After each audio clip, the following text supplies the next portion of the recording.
अब हम पद के अगले भेद सर्वनाम की बात करेंगे। सर्वनाम के बारे में जानेंगे। संज्ञा के स्थान पर जिन शब्दों का प्रयोग होता है उन्हें सर्वनाम कहते हैं। उदाहरण के रूप में हम देख लेते हैं, राधा ने कहा मैं एक अच्छी लड़की हूँ। राधा ने कहा मैं एक अच्छी लड़की हूँ। संज्ञा के स्थान पर जिन सर्वनाम शब्दों का प्रयोग किया जाए उसे सर्वनाम कहते हैं। अभी हमने परिभाषा में जाना, राधा ने कहा, राधा क्या है? संज्ञा है। राधा ने कहा मैं एक अच्छी लड़की हूँ। मैं क्या है? सर्वनाम शब्द है। किसके लिए प्रयोग किया गया है? राधा ने स्वयं के लिए प्रयोग किया है, अर्थात संज्ञा शब्द के स्थान पर सर्वनाम का प्रयोग किया गया, उसी से सर्वनाम कहते हैं। विभिन्न प्रकार सर्वनाम होते हैं, मैं, तुम, आप, यह, वह, जो, सो, कोई, कुछ इत्यादि बहुत सारे सर्वनाम होते हैं, लेकिन कुछ विद्वान 11 सर्वनामों की संख्या मानते हैं। सर्वनाम के 6 भेद हैं। पुरुषवाचक सर्वनाम, निजवाचक सर्वनाम, निश्चयवाचक सर्वनाम, अनिश्चयवाचक सर्वनाम और है संबंधवाचक सर्वनाम, फिर है प्रश्नवाचक सर्वनाम। सर्वप्रथम हम बात करते हैं पुरुषवाचक सर्वनाम, अर्थात पुरुष या स्त्री के नाम के स्थान पर जिन सर्वनाम शब्दों का हम प्रयोग करते हैं उसे पुरुषवाचक सर्वनाम कहते हैं। उदाहरण के रूप में जैसे हमने कह दिया, तुम एक अच्छे लड़के हो। तुम एक अच्छे लड़के हो, तुम क्या है? सर्वनाम शब्द है। निजवाचक सर्वनाम, दूसरा भेद सर्वनाम का निजवाचक सर्वनाम। निजवाचक सर्वनाम का रूप हमेशा आप है, आप से शुरू होता है। यह कर्ता का बोधक है, पर स्वयं कर्ता का काम कभी नहीं करता है। जिसे मैंने कह दिया, आप भला तो जग भला, इसकी पहचान में आप हमेशा याद रखिए, हमेशा व हमेशा आप शब्द का प्रयोग किया ही किया जाएगा। आप सर्वनाम शब्द का प्रयोग किया ही किया जाएगा। आप भला तो जग भला, आप क्या कर रहे हैं, आपकी क्या राय है, अर्थात निजवाचक सर्वनाम में हमेशा आप शब्द का प्रयोग होगा।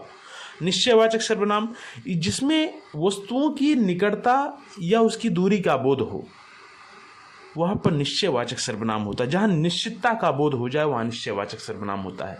और इसमें हमेशा व हमेशा पहचान के रूप में याद कर लीजिए, यह और वह शब्द आते हैं। यह और वह सर्वनाम शब्द आते हैं। जैसे मैंने कह दिया, यह राधा का मकान है, यह सीता की गाड़ी है, यह मोहन की कलम है, वह मेरा घर है। अर्थात जहाँ पर यह वह आपको शब्द मिल जाए वो निश्चयवाचक, अर्थात जहाँ निश्चितता का बोध हो जाए। अनिश्चयवाचक, जहाँ पे चीज़ें नाम से ही स्पष्ट है। जो सर्वनाम किसी अनिश्चित व्यक्ति वस्तु का बोध कराए वहाँ अनिश्चयवाचक सर्वनाम होता है। इसकी पहचान के रूप में याद कर लीजिए, हमेशा कोई या कुछ शब्द सर्वनाम शब्द का प्रयोग किया जाता है। जिससे कह दिया, घर में कुछ नहीं है, पानी में कुछ पड़ा है, घर में कोई आया था। जहाँ पर चीज़ें अनिश्चित हों वहाँ अनिश्चयवाचक सर्वनाम होता है। और संबंधवाचक सर्वनाम नाम से स्पष्ट है, जहाँ पर दो वस्तुओं अथवा व्यक्तियों का पारस्परिक संबंध प्रकट किया जाए वहाँ पर संबंधवाचक सर्वनाम होता है। और इसकी पहचान में हमेशा जो और सो शब्द आते हैं, सर्वनाम शब्द आते हैं। जिसे कह दिया, जो कमाएगा वही खाएगा, जो पढ़ेगा सो पास हो जाएगा, अर्थात दो वस्तुओं के मध्य जोड़ने का जो काम करते हैं।